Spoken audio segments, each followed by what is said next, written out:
किन आकाशिँदैछ पेट्रोलियम पदार्थको मूल्य? पेट्रोलियम पदार्थ एक कच्चा पदार्थ हो।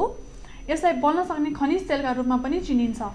जमिनमुनि खानीबाट निकालिने भएकाले यसलाई खनिज तेल, एक जीवावशेष पनि भनिन्छ। खनिज तेल अन्तर्गत डिजेल, पेट्रोल, मट्टीतेल, प्राकृतिक ग्यास आदि पर्दछन्। विकिपीडियाका अनुसार पृथ्वीमा भू हलचल हुँदाखेरि मृत बोट बिरुवा, जनावर आदि केही पत्रे चट्टान मुनि र केही माटो मुनि थिचिएर बस्छन्।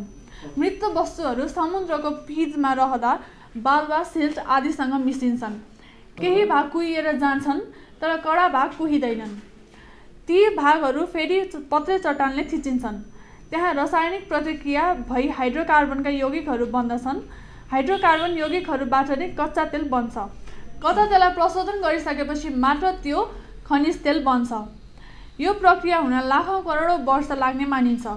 खनिज तेललाई यातायातका साधनहरू सञ्चालन गर्न, प्लास्टिकहरू र कीटनाशक विषादी, रासायनिक मल, खानेकुरा पकाउन, रङरोगन, विस्फोटक पदार्थ, औषधि आदि बनाउन प्रयोग गरिन्छ। विभिन्न उद्योगहरूमा सञ्चालन गरिने यन्त्र सञ्चालन गर्नका लागि पनि खनिज तेल प्रयोग गरिने गरिन्छ। ग्यास एक प्रकारको पदार्थको तत्त्व हो।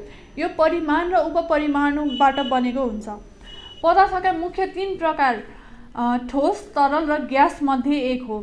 ग्यास वायु ग्यास, प्राकृतिक र प्रशोधन गरी 3 प्रकारका मानिन्छन्। विश्वमा संयुक्त राज्य बढी ग्यास उत्सर्जन गर्ने मुलुकमा क्रमशः अमेरिका, रुस, Iran, Canada, Algeria, Qatar, Norway, चीन, साउदी अरबिया, इन्डोनेसिया, नाइजेरिया, तुर्किस्तान, Venezuela, Malaysia, Australia, Mexico, Uzbekistan, बेलायत, थाइल्यान्ड, अर्जेन्टिना, काजाखस्तान, ट्रिनिडाड र Tobago, Pakistan, Oman, Brazil, Bharat, Colombia, Bangladesh लगायतका करिब 100 मुलुक मानिन्छन्। नेपालमा विश्व बैंकको सहायतामा सन् 1982 मा सबैभन्दा पहिला पेट्रोलियम उत्खननको काम सुरु भएको हो।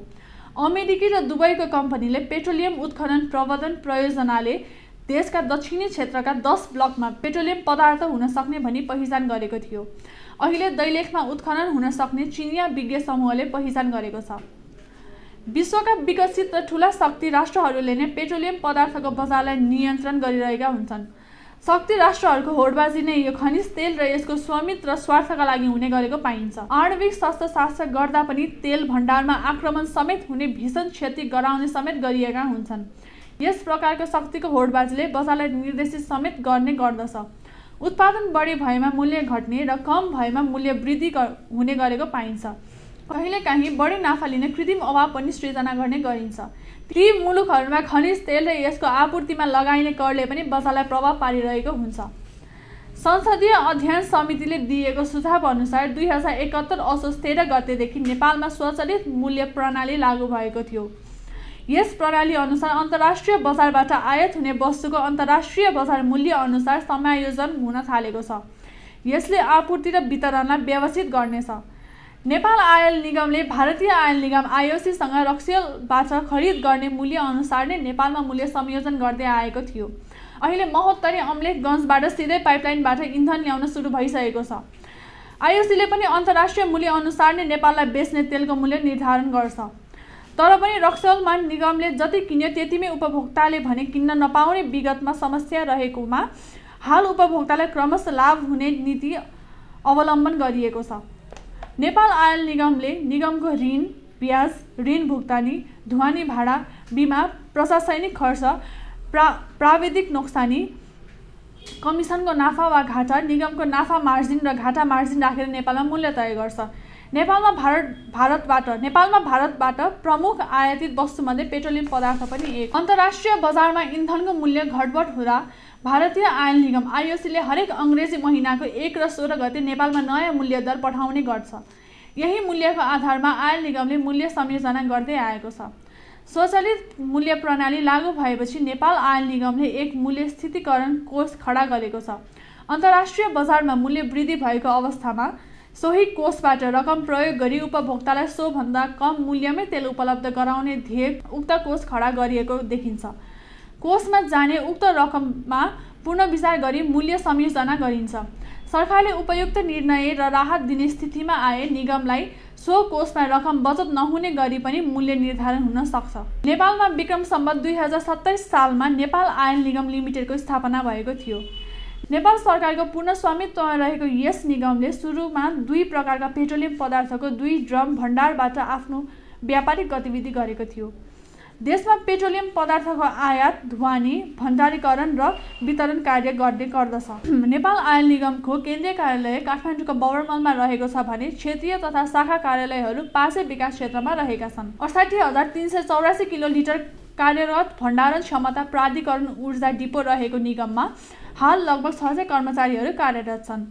नेपालमा हालसम्म आफ्नै उत्पादन नभएको र नेपाल एक भूपरिवेष्टित मुलुक भएकाले यसले इन्धन आयातका लागि मूलत दक्षिणी छिमेकी भारतसँग निर्भर रहनु परेको छ। तत्कालीन अवस्थामा नेपालमा पेट्रोलियम पदार्थको कारोबार सीमित भए पनि पेट्रोलियम कारोबारमा बहुराष्ट्रिय कम्पनीको वर्चस्व रोक्न 2027 पुस 26 गते निगमको स्थापना गरिएको थियो। नेपाल सरकार, national trading limited, Nepal bank limited र राष्ट्रिय बीमा संस्थानको सेयर लगानीमा निगमको स्थापना गरिएको थियो। 2027 सालमा स्थापना भए पनि पेट्रोलियम कारोबारमा संलग्न विदेशी कम्पनीलाई बन्द गराएर 2030 भदौदेखि निगमले मुलुकभर पेट्रोलियम पदार्थको कारोबारमा एकाधिकार अख्तियारी पाएको थियो। सोही समयदेखि निगमले पेट्रोलियम कारोबारमा अगुवाई र नियन्त्रण गर्दै आएको छ। विक्रम सम्वत 2072 मा भारतले नाकाबन्दी गरेपछि नेपालले उत्तरी छिमेकी मुलुक चीनबाट पनि इन्धन ल्याउने सम्झौता गरेको थियो। नेपालमा निगमको तथ्याङ्क अनुसार इन्डियन आयल कर्पोरेसन आईओसी मार्फत अप्रेल महिनामा 4,000 किलोलिटर पेट्रोल, 40,000 किलोलिटर डिजेल र 35,000 मेट्रिक टन एलपी ग्यास आयात भएको छ। यसैगरी गत मे महिनामा 20,000 किलोलिटर पेट्रोल, 93,000 किलोलिटर डिजेल र 31 मेट्रिक टन एलपी ग्यास आयात भएको थियो। आयात अनुसार नै एलपी ग्यासको खपत हुँदै आएको छ। पेट्रोलियम पदार्थको खपतमा कमी आएको छ भने लकडाउनको सुरुवाती चरणमा पेट्रोल र डिजेल न्यून खपत भएकोमा पछिल्लो समय डिजेलको खपतमा वृद्धि भएको छ। खेती किसानीको समय सुरु भएसँगै डिजेलको खपतमा वृद्धि भएको निगमले जनाएको छ। आर्थिक वर्ष 2076-77 मा 5,62,866 bullet petrol, 17,02,157 bullet diesel, 25,086 bullet मट्टीतेल, 2,01,37 बुलेट हवाई इन्धन र 4,29,609 मेट्रिक टन एलपी ग्यासको आपूर्ति भएको थियो।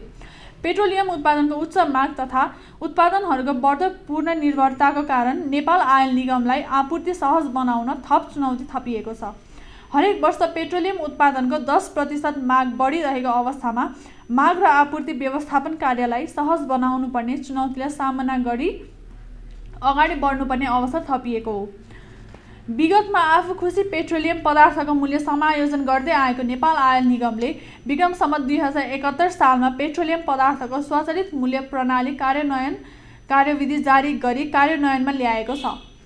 त्यस यता सोही कार्यविधिलाई आधार बनाएर मूल्य संयोजन हुँदै आएको हो। अन्तर्राष्ट्रिय बजारमा आधारित भएर निगमले महिनाको 2 पटक 1 र 16 तारिकमा मूल्य संयोजन गर्दै आएको छ। अन्तर्राष्ट्रिय रूपमा पेट्रोलियम पदार्थको मूल्य घट्दा समेत नेपालमा मूल्य नघटेपछि विद्यार्थी सङ्गठन लगायतबाट विरोध र दबाव आउन थालेपछि निगमले पेट्रोलियम पदार्थको स्वचालित मूल्य प्रणाली कार्यान्वयन कार्यविधि 2071 ल्याएको हो। उक्त कार्यविधि अनुसार महिनामा 2 पटक नयाँ मूल्य संयोजन गर्नुपर्छ। महिनाको 2 पटक भन्नाले अङ्ग्रेजी महिनाको 1 र 16 तारिकमा संयोजन हुने भनिएको छ। आईओसीले महिनाको 2 पटक नेपालमा नयाँ मूल्य पठाउँदै आएको छ। आईओसीले दिएको नयाँ मूल्य सूचीको आधारमा निगमले नेपालमा नयाँ मूल्य संयोजन गर्दै उल्लेख छ। उक्त निर्देशन अनुसार नै हाल मूल्य संयोजन हुँदै आएको छ। तर पहिलाको जस्तै निगमले मन लागेको अवस्थामा मात्र मूल्य वृद्धि संयोजन गर्न नपाउने तोकिएको हो। उक्त कार्यविधि अनुसार निगमलाई 2% सम्म मूल्य बढाउन र घटाउने अधिकार छ। यदि 2% भन्दा माथि मूल्य संयोजन गर्नुपर्ने भएमा निगम सञ्चालक समितिले निर्णय गर्नुपर्ने हुनेछ। त्यही कार्यविधिमा आधारित भएर मूल्य संयोजन हुने गर्छ। हाल अन्तर्राष्ट्रिय रूपमा पेट्रोलियम पदार्थको मूल्यमा भारी गिरावट आए तापनि नेपालमा खपत कम भएको भन्दै मूल्य संयोजन गर्ने गरिएको छैन। पेट्रोलियम पदार्थको स्वचालित मूल्य प्रणाली कार्यान्वयन कार्यविधि 2071 तेस्रो संशोधन अनुसार नेपालमा आयात हुने पेट्रोलियम पदार्थको मूल्य तरल मूल्य बमोजिम महिनामा 2 पटकसम्म संयोजन गरिनेछ।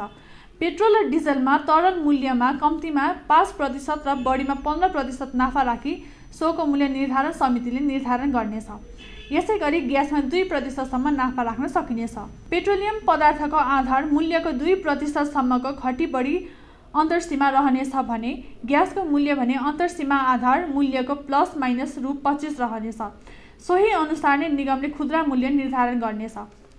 स्वचालित मूल्य प्रणालीबाट मूल्य संयोजन गर्दा प्रति लिटर खुद्रा बिक्री मूल्यको अन्त्यमा 1 पैसादेखि 50 पैसासम्म आएमा 50 पैसा र 51 पैसादेखि 49 पैसासम्म आएमा 1 हुने गरी शून्यान्तर गर्न सकिनेछ। सरकारले पेट्रोलमा 42 रुपैयाँ 93 पैसा, डिजलमा 26 रुपैयाँ 15 पैसा, मट्टीतेलमा 2 रुपैयाँ 88 पैसा, हवाई इन्धन आन्तरिकतर्फ 21 रुपैयाँ 50 पैसा र हवाई इन्धन अन्तर्राष्ट्रियतर्फ 11 रुपैयाँ 18 पैसा, एलपी ग्यासमा प्रति सिलिन्डर 203 रुपैयाँ 24 पैसा कर भन्सार बिन्दुमै असुल गर्छ। धन्यवाद।